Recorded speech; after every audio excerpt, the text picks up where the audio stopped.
2022 को चुनावमा एमाले जनतालाई 20 वटा ग्यारेन्टी दिएको थियो। यस्तो चुनावमा गफ त सबै पार्टीहरूले दिन्छन्, तर यो पालि एमालेको ग्यारेन्टी कुनै पार्टीको गफ जस्तो थिएन। त्यहाँ एक्ज्याक्ट के काम गर्छौं, कति टाइम लाग्छ भनेर एमाउन्ट सम्म लेखिएको थियो, एकदम अडिट रिपोर्ट जसरी। र अहिले 2026 लाग्यो, 4 वर्ष बितिसक्यो। एमाले गठबन्धन गरेर भए पनि जित्यो, पावरमै पुग्यो। र अब हेरौँ यो जनतालाई भोट माग्दा दिएको 20 वटा ग्यारेन्टी पूरा भयो कि भएन। आशा छ तपाईलाई ग्यारेन्टी शब्दको मतलब त पक्कै थाहा होला। आउनुस् एमालेको 4 वर्षको रिपोर्ट कार्ड निकालौं। यो ग्यारेन्टीको मुख्य उद्देश्य देशको इकोनोमिक ग्रोथ थियो। पार्टीले भन्छ कि उनीहरूको लिडरशिप नभएर अहिलेसम्म इकोनोमिक ग्रोथ डबल डिजिट हुन सकेको छैन। अब हामी सिधै मुद्दामा आम। ग्यारेन्टी नम्बर 20, प्रति व्यक्ति आय डबल गर्नेछौं, डबल पर क्यापिटा इन्कम। कुल गुणस्तरीय उत्पादनलाई आगामी 5 वर्षभित्र 100 खर्ब पुर्याउनेछौं। 100 खर्ब भनेको 100 ट्रिलियन नेपाली रुपिज हो। अहिले 2082 मा नेपालको जीडीपी 61 ट्रिलियन नेपाली रुपिज रहेको छ। ग्यारेन्टीमा दावा गरे जस्तो नेपालको हरेक वर्ष डबल डिजिटमा ग्रोथ हुनै पर्छ। 2024 र 2025 को माइक्रो इकोनोमिक डाटाले जीडीपी को ग्रोथ लिनियर देखाउँछ, एक्सपोनेन्शियल ग्रोथ होइन, जुन एक्सपोनेन्शियल ग्रोथ प्रमिस गरिएको थियो ग्यारेन्टीमा। अब वर्ल्ड बैंककै रिपोर्ट हेर्ने हो भने फिस्कल इयर 2025 को इकोनोमिक्स ग्रोथ रेट 4.6 छ र फिस्कल इयर 2024 को 3.7%। अब यसको म्याथ एकदम सिम्पल छ। 5 वर्षमा 100 खर्ब जीडीपी बनाउने ग्यारेन्टी, 2025 मा जम्मा 60 खर्ब, 40% ग्याप देखियो।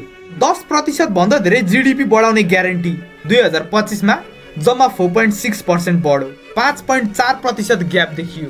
अर्को छ नेपालको प्रति व्यक्ति आम्दानी रुपिस 3 लाख बनाउने, मतलब नेपालको पर क्यापिटा इन्कम 3 लाख बनाउने। तर 2025 को रियालिटी के छ भन्दा धेरै पपुलेसन र इन्फ्लेसनले पर क्यापिटा इन्कमलाई एकदमै ठुलो असर पारेको छ।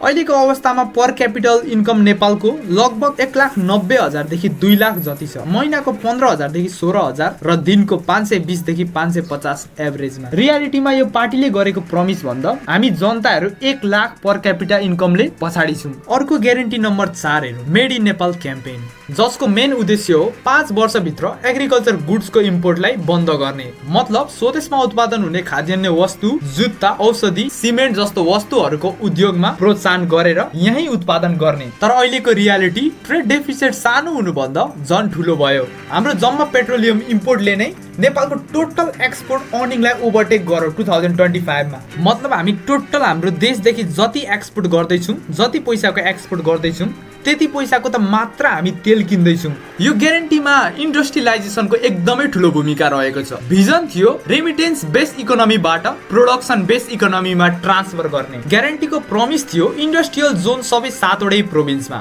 स्पेशल इकोनोमिक जोन्स कम्प्लिट हुने, जस्तै धुलाबारी आइरन माइन 3 वर्षभित्र फुल अपरेसनमा। रियालिटी चेक, फिस्कल इयर 2024 र 2025 मा नेप्लिज इन्डस्ट्रीको एभरेज क्यापेसिटी युटिलाइजेसन 44.5% ले घटेको छ। मतलब आधी भन्दा बढी इन्स्टल इन्डस्ट्री मेसिनहरू अहिले अड्केर बसिरहेका छन्, चालु नै छैनन्। भेजिटेबल घी इन्डस्ट्री 1.1 क्यापेसिटीमा अपरेट गरिरहेको अवस्था छ। र Dhulabari iron mine company establish भयो, तर कमर्सियली प्रोडक्सन गर्न अझै थालेको छैन। सो अब कुरा गरौँ जबको। प्रमिस थियो 5 लाख जब हरेक वर्ष र कम्तीमा स्यालेरी 25,000 महिना बनाउने। तर एक्चुअलमा के भयो? सरकारले मिनिमम वेज स्यालेरीलाई 2025 जुलाईमा बढायो, 19,550 बनायो। यहाँ पनि 5,450 को ग्याप देखियो। र रोजगार दिने, काम दिनेको त कुरै बेग्लै छ। मान्छेहरू घर बस्न छोडेर विदेश जानेको संख्याले रेकर्ड तोडिदियो। 2024 र 2025 मा नेपालीहरूले एसियाको एउटा रेकर्ड नै तोडिदिए। सबभन्दा धेरै आफ्नो देश छोडेर अर्को देश काम गर्न जाने रेकर्ड। मान्छेहरू देश छोड्ने संख्या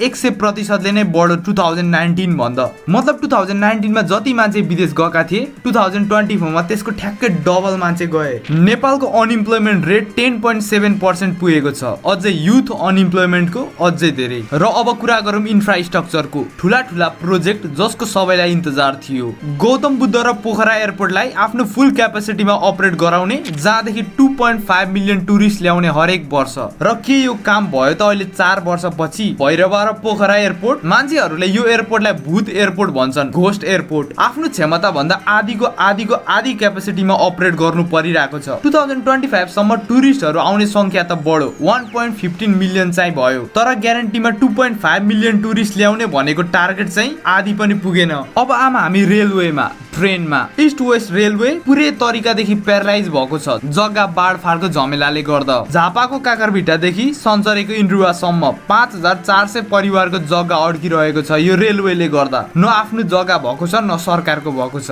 र जनतालाई compensation not paid. Auditor general रिपोर्टले 2024 र 25 ले देखाएको छ 3.29 बिलियन पैसा रेलवेमा खर्च गरिएको छ, जुन पैसाको केही आउटकम देखिँदैन 1% पनि। काठमाडौँदेखि तराई फास्ट ट्र्याक चाहिँ 42% कम्प्लिट भएको छ, तर आफ्नो शेड्युल भन्दा धेरै पछाडि छ। र ग्यारेन्टीले इनर्जीलाई व्हाइट गोल्ड भनेको थियो। प्रमिस अनुसार 6500 क्यापेसिटी इन्स्टल गर्ने 5 वर्षभित्र 100% इलेक्ट्रिफिकेसन, मतलब घर घर बिजुली पुर्याउने हरेक नेपालीको 2 वर्षभित्र। 2026 मा हाम्रो इन्स्टल क्यापेसिटी जम्मा 3878 मेगावाट मात्र छ, 2600 मेगावाट पछाडि छौं। र यो इलेक्ट्रिफिकेसनमा चाहिँ मजाले विकास गरेको छ भन्दा हुन्छ। लगभग 98% नेपाल भरि इलेक्ट्रिफिकेसन गरेर घर घरमा बिजुली पुर्याउन सफल भएको छ। र अर्को छ नागरिकताको सबै प्रब्लम सल्भ गर्ने। सरकार बनाएको 6 महिना भित्र सिटिजनशिप रिगार्डिङ सबै समस्या हल गरिनेछ भन्ने बाचा थियो। अझै पनि यसको मेन प्रब्लम सल्भ हुन सकेको छैन। हजारौं मान्छे जनताहरू आफ्नै देशमा नागरिकता नपाएको अवस्था छ।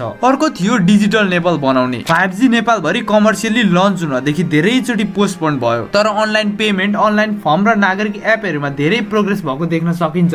र अर्को छ एग्रिकल्चर वाटरिङ प्रमिस थियो एग्रिकल्चरल ल्यान्डको लागि पानी दिने, 3 लाख हेक्टर्स ल्यान्डलाई पुग्ने पानी सप्लाई गर्ने 3 वर्ष भित्रमा। तर रियालिटी के छ भन्दा यो हुन सकेन। सुनकोशी मरिन डाइभर्जन प्रोजेक्ट जसले यो प्लानलाई सफल पार्न सक्थ्यो 7 वर्षमा मात्र 37% प्रोग्रेस भएको छ। बाबे इरिगेसन प्रोजेक्ट जसले 27 हेक्टरलाई पानी दिन सक्छ त्यसमा पनि प्रोग्रेस हुँदैछ, तर एकदमै बिस्तारै। अब यो 2022 को ग्यारेन्टी र अहिले 2026 को रियालिटीको रिपोर्टले के देखायो त? सिम्पल भन्नु पर्दा प्रमिस र रियालिटीको ग्याप एकदम धेरै देखायो। इलेक्ट्रिफिकेसन एकदम सफल भयो, डिजिटलाइजेसन पनि इम्प्रुभ भयो र बाटोहरू बिस्तारै भए नै बन्दैछन्। तर यो एमाले कहाँ चुको भन्दा ठुला प्रोजेक्टहरूमा, एयरपोर्ट प्रोजेक्ट, रेलवे प्रोजेक्ट र इन्फ्रास्ट्रक्चरहरूमा काम हुनु भन्दा सबै अड्कियो, धेरै जस्तो बन्द भए। अझै ग्यारेन्टीको मेन एजेन्डा जीडीपी र पर क्यापिटाको टार्गेट मिट हुन पोसिबल नै थिएन नेपालको कन्टेक्स्टमा। अन्तिममा आएर हेर्दा यो 20 वटा ग्यारेन्टी कुनै अपरेसनल रोड म्याप होइन, एउटा भिजन बोर्ड जस्तो पो देखियो। खेतहरुमा नहर ल्याएर सिंचाइ गर्न लागौं, एयरपोर्टहरु बनाउन लागौं,